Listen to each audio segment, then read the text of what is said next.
नमस्कार, मेरा नाम है डॉक्टर पुरु धवन और आज इस वीडियो में हम बात करने वाले हैं बेल्स पैल्सी यानी फेशियल पैरालिसिस के बारे में कि अगर आपको बेल्स पैल्सी या फेशियल पैरालिसिस हुआ है तो उसमें आप अपनी इम्प्रूवमेंट को किस तरह से ट्रैक कर सकते हो। फेशियल पैरालिसिस एक ऐसी दिक्कत है जिसके अंदर पेशेंट की बोलने की, सही से बोलने की, खाना खाने की काबिलियत चली जाती है। बोलने में थोड़ी सी दिक्कत, आँख में थोड़ा सा पानी, फेस टेढ़ा होना, मुँह में हवा ना भर पाना, आईब्रोज को ना उठा पाना, ये कॉमन सी दिक्कत होती है जो कि देखने में अच्छी नहीं लगती। मैक्सिमम केसेस जो फेशियल पैरालिसिस के होते हैं वो फर्स्ट मंथ में अपने आप ठीक हो जाते हैं, चाहे आप उसकी मेडिसिन लो या ना लो, क्योंकि इसके पीछे कारण माना जाता है एक छोटे से वायरस का जिसका नाम है हर्पीज जोस्टर।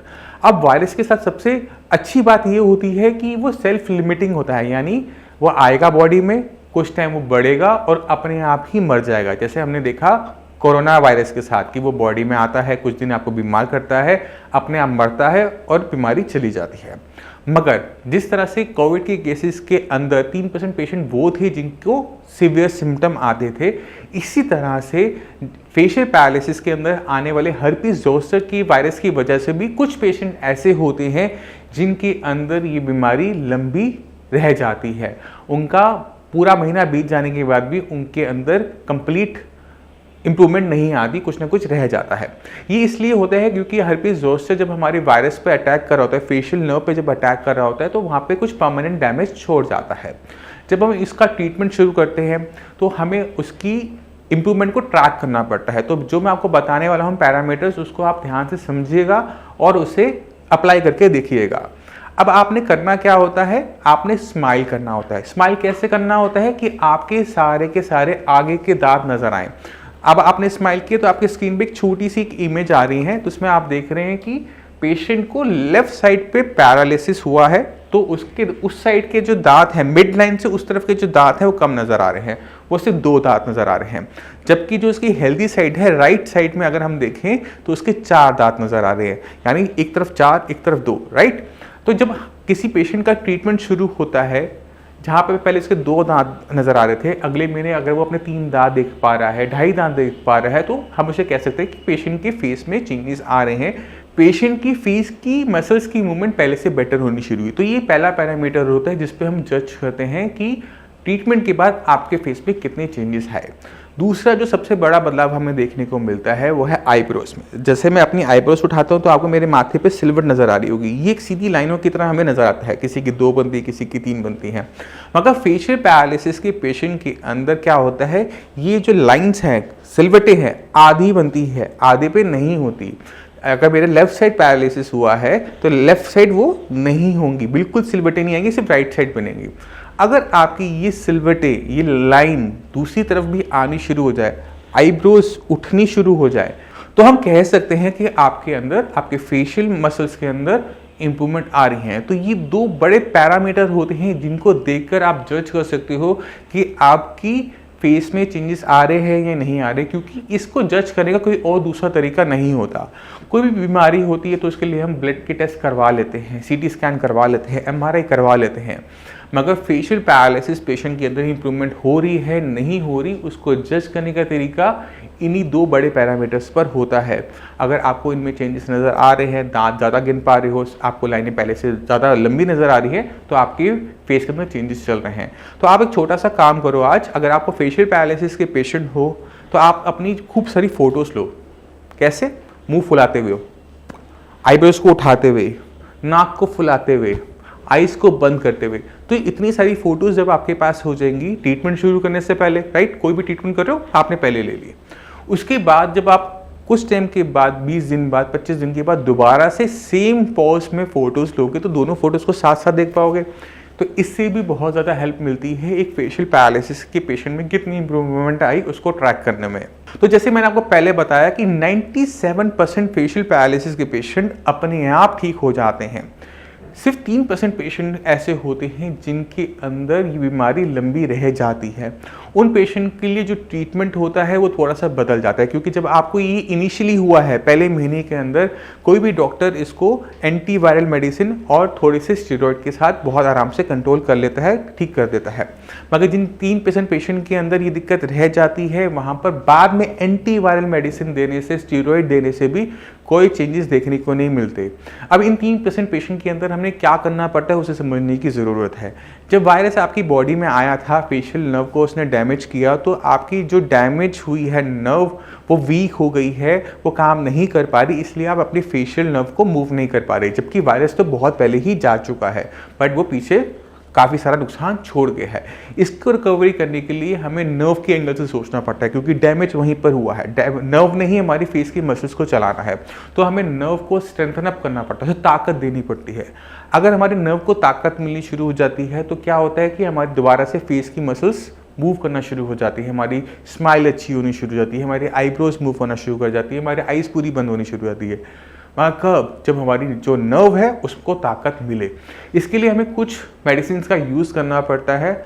इसके लिए हमें थोड़ा सा आयुर्वेदिक मेडिसिन का हेल्प लेना पड़ता है। जब हम इसका हेल्प लेते हैं, सही से एक्सरसाइज करते हैं, तो हम इसमें चेंजेस देख पाते हैं। अब मैं चाहता हूँ कि आप फेशियल पैरालिसिस के पेशेंट से मिले और उनके अंदर जो चेंजेस हुए उसको देखेंगे, तो आपको खुद ब खुद समझ में आ जाएगा कि अगर आपका फेशियल पैरालिसिस पुराना भी है तो भी आपको घबराने की ज़रूरत नहीं है। आपको बस थोड़ा सा बीमारी को समझकर उस पर काम करने की ज़रूरत है।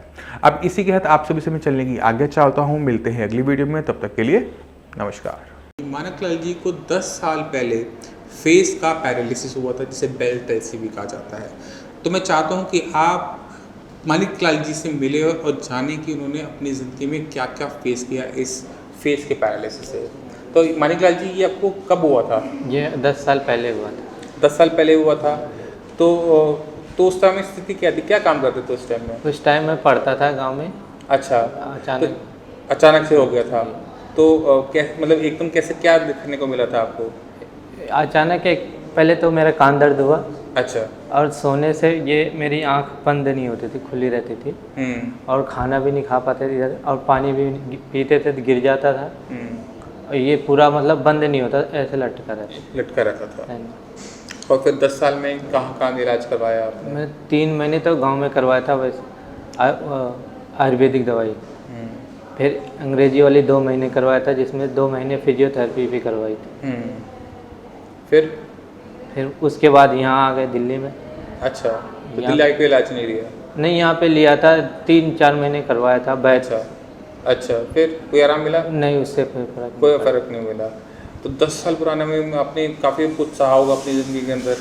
तो जब फेस का अक्सर लगता होता है तो ज़िंदगी में बहुत कुछ ऐसा होता है जो आपको शर्मिंदगी महसूस करनी पड़ती है। क्या से मतलब क्या ज़िंदगी बदल गई थी उसके बाद? उस टाइम से मैं सबके साथ हंस बोल नहीं पाता था।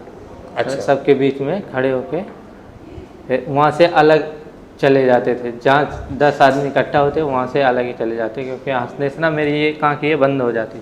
अच्छा। हंसने से, उसके पहले नहीं बंद। तो लोगों ने कुछ कहा भी? मेरे सामने तो नहीं कहते थे, लेकिन पीठ पीछे कहते थे कि काना है, मुँह टेढ़ा है, ये सब। अच्छा, तो शादी हो गई आपकी? हाँ जी, हो गई। तो शादी में कोई दिक्कत महसूस हुई थी? नहीं, वहाँ पे तो इतना गौर नहीं किया था, क्योंकि वहाँ सीधे साधे। अच्छा, ठीक है। और बच्चे हैं आपके? हाँ जी, 2 बच्चे हैं। अब सही संजीवनी में कितना टाइम हुआ दवाई लेते हुए? 1 महीना हो गया। और 1 महीने में ज़िंदगी कैसे बदल गई? 1 महीने में ज़िंदगी तो बदल ही गई, क्योंकि अब सबके साथ बैठ के बातें भी कर सकते हैं। अच्छा। हंस बोल भी सकते हैं। और कॉन्फिडेंस आया वापस? हाँ जी। अच्छा लगता है आप खुद को? 1 महीने के अंदर जो 10 साल पुराना लकवा था वो ख़त्म हो गया। हाँ जी। तो आप कॉन्फिडेंस फील करते हो? हाँ जी, कॉन्फिडेंस फील करता हूँ, जब तो यहाँ दवाई लेने। काम में क्या बदलाव हुआ? काम में कोई बदलाव आया? काम में तो बदलाव है ही है। इतने सारे लोग आपके नीचे काम करते हैं। हाँ। सिलाई वाले काम करते हैं। हाँ, उनमें अब आया कि होल्ड? उन्हें तो पता नहीं है, क्योंकि वो भी बोल नहीं पाते कि दवाई ला रहे हो कि नहीं, लेकिन फ़र्क है उनको भी दिख रहा है। हाँ, दिख रहा है उनको। हाँ। मगर एक होता है ना कि कॉन्फिडेंस होता है तो सामने वाले को आप बात कर लेते हो, उससे झिझकते नहीं हो। हाँ। तो वो फील हो रही है आपको अपने अंदर? हाँ, क्योंकि पहले तो बात भी नहीं करता, वैसे पैसे लेने के लिए खाली जाते थे। अच्छा। मालिक से बात भी नहीं करते, वैसे बात हो जाती है आप तो। अच्छा। हाँ। अब अपनी बात सामने रखने में दिक्कत नहीं होती होगी। अब मालिक को भी कह सकते हो? पहले मालिक से फेस टू फेस नहीं बात करते थे। अच्छा। एक तरफ जाके जब भी बोलते थे। अच्छा। क्योंकि वो समझ ही नहीं पाते थे। अच्छा, तो आवाज़ भी तो साफ, आवाज़ तो साफ थी? साफ, हाँ, इतना नहीं साफ थी कि 1-2 बारी जरूर बोलना पड़ता है किसी बात को। अब तो नहीं है ऐसी दिक्कत? तो 1 महीने में आवाज़ भी सुधर गई और फेस भी सीधा हो गया सारा का सारा। ठीक है। तो बाकी जो आपके जैसे भाई बहन होते हैं जो दुनिया के दूसरे कोनों में बैठे हुए हैं, उनको कुछ कहना चाहोगे? मैं तो यही कहूँगा कि ज़िंदगी जैसे परेशान होके अगर परेशान है तो यहाँ से दवाई लें या ठीक हो। अच्छा, परहेज क्या कही थी आपने? परहेज तो काफ़ी है। बता दो, कोई बात नहीं, जितना परहेज है सारा बता दो। ये खट्टाई अचार और ये खट्टाई अचार, मिठाइयाँ भी है। अच्छा, मिठाई, अरहर की दाल, चावल, टमाटर, ढेर सारे। एक बार ना फेस अपना आई ऊपर करो, दूसरी भी करने की कोशिश करो, हंसो। अच्छा, और एक बार ऐसे भौं ऊपर चढ़ाओ दोबारा से। ठीक है, एक बार मुंह टेढ़ा करो, इस तरफ उस तरफ करो। हाँ ठीक है। और पानी पीते, अब पानी पीने में दिक्कत तो नहीं? अब पानी पीने में नहीं दिक्कत है। खाना खाने में कोई दिक्कत होती अब है? नहीं दिक्कत। पहले तो इधर से खा नहीं पाते थे, इधर खाते थे फंस जाता था। फंस जाता था। हाँ। और क्या दिक्कत महसूस कर रहे थे उस टाइम में? उस टाइम तो पहले तो सबसे ज़्यादा दिक्कत थी, ये आंख बंद नहीं होती थी, सोने से पानी निकलता था, जब सो जाते ना पानी निकलता रहता था। लेकिन अब नहीं। अच्छा, तो आपने अंग्रेजी से जब इलाज करवाया था तो डॉक्टर ने क्या बोला था, क्या हुआ था? वहाँ पे बोला कुछ नहीं था, खाली वो दवाई लिखे थे। अच्छा। हाँ दवाई लिखे थे और फिजियोथेरेपी कराने के लिए लिखे थे। कितना टाइम चला? 3 महीने चला। 3 महीने में 3 महीने में 3% का भी आराम आया? नहीं आया। जो वैजी याद है, वैजी ने क्या दिया था? वैद्य जी पाउडर देते सफ़ेद, उसमें कुछ था नहीं, दिखा नहीं। दिखा नहीं? क्या कहते थे कि अब ठीक, कब तक ठीक हो जाएगा? वो तो खाली यही बोलते थे हाँ फर्क पड़ रहा है। 3-4 महीने खाया था दवाई और आराम नहीं आ रहा था? नहीं। चलो, बच्चे कुछ कहते हैं आपकी ज़िंदगी में? बच्चे हैं आपके? हाँ, बच्चे क्या बोलते हैं? पापा ठीक हो गए, कुछ बोलते हैं तो? वो हाँ बोलते हैं कि पहले से फ़र्क है। पहले से फर्क। हाँ। और वाइफ क्या बोलती हैं? वो भी बोल रहे थे कि हाँ कल दवाई लाना, वहाँ से आराम मिल जाए। अच्छा।